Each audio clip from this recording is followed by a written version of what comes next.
परिवार जरूरी है। एक पार्क में दो बुजुर्ग बैठे बातें कर रहे थे। उनमें से पहला कहता है कि मेरी एक पोती है, वह शादी के लायक हो गई है। उसने बीए किए हैं, वह नौकरी भी करती है। उसकी ऊंचाई 5 फीट 2 इंच है। अगर आपकी नज़र में कोई लायक लड़का हो तो मुझे बताना। उन्होंने दूसरे बुजुर्ग से कहा। दूसरे बुजुर्ग ने पहले से पूछा कि आपकी पोती को कैसा परिवार चाहिए, पहले उसके बारे में बताइए। पहले बुजुर्ग ने कहा, कुछ खास नहीं, लड़का एमए एमटेक होना चाहिए, खुद का घर, कार, घर में एसी, खुद का गार्डन, एक अच्छी नौकरी करे और कम से कम 1 लाख रुपए तक सैलरी हो। अब जो दूसरे बुजुर्ग थे वे बोले, और आपको इन सब के अलावा भी कुछ चाहिए? पहला बुजुर्ग बोला, हाँ भाई, सबसे महत्वपूर्ण बात यह होनी चाहिए कि उस लड़के को माता पिता और भाई बहन न हो। अब जो दूसरा बुजुर्ग था उनकी आंखों में आंसू भर आए और फिर आंसू पोंछते हुए बोले, मेरे एक दोस्त का पोता है, उसके भाई बहन नहीं हैं, माँ बाप का एक्सीडेंट हो गया, अच्छी नौकरी है, 1.5 लाख के करीब तनख्वाह है, कार है, बंगला है। लेकिन इतना बोलकर वह बुजुर्ग एकदम से चुप हो गया। पहला बुजुर्ग बोला, लेकिन क्या? मुझे पूरी बात बताओ, क्योंकि ये लड़का वैसा ही है जैसा मेरी पोती चाहती है। लेकिन लड़के का भी यही डिमांड है कि लड़की के माँ बाप, भाई बहन या कोई रिश्तेदार न हो।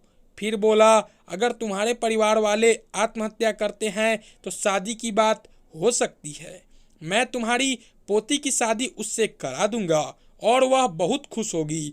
अब पहले वाला जो बुजुर्ग था वह नाराज हो गया कि यह क्या बकवास है, हमारे परिवार को क्यों करना चाहिए सुसाइड? भविष्य में उसके सुख में उसके दुख में कौन साथ देगा, कौन उसके सही गलत का रास्ता दिखाएगा? अब दूसरा बुजुर्ग बोला, वाह मेरे दोस्त, अपने परिवार की बात आई तो सब साथ चाहिए। और लड़का आपको अनाथ सा चाहिए? सिर्फ बड़ा घर जरूरी नहीं है, बड़े घर में बड़ा परिवार भी चाहिए, नहीं तो इंसान सुख दुख की अहमियत भूल जाएगा, जिंदगी नीरस हो जाएगी। बुजुर्ग की बातें सुनकर पहले वाला बुजुर्ग बहुत शर्मिंदा होता है। उसे अपनी और अपनी पोती की गलती का पछतावा होता है और वो अब अपनी पोती को भी ये बातें समझाने का फैसला करता है और साथ ही अपने दोस्त को उसकी आंखें खोलने के लिए धन्यवाद देता है।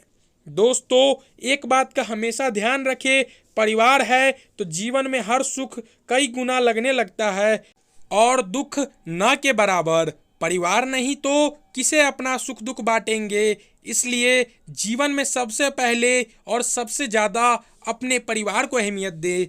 आशा करता हूँ कि आपको इस कहानी से ज़रूर कुछ सीखने को मिले होगी कि दुनिया में पैसा घर कुछ नहीं है, उससे भी ज़रूरी है कि आपका भरा परिवार होना चाहिए। कहानी पसंद आई हो तो ऐसे ही हर रोज़ एक नया कहानी सुनने के लिए हमारे चैनल को सब्सक्राइब कर दें।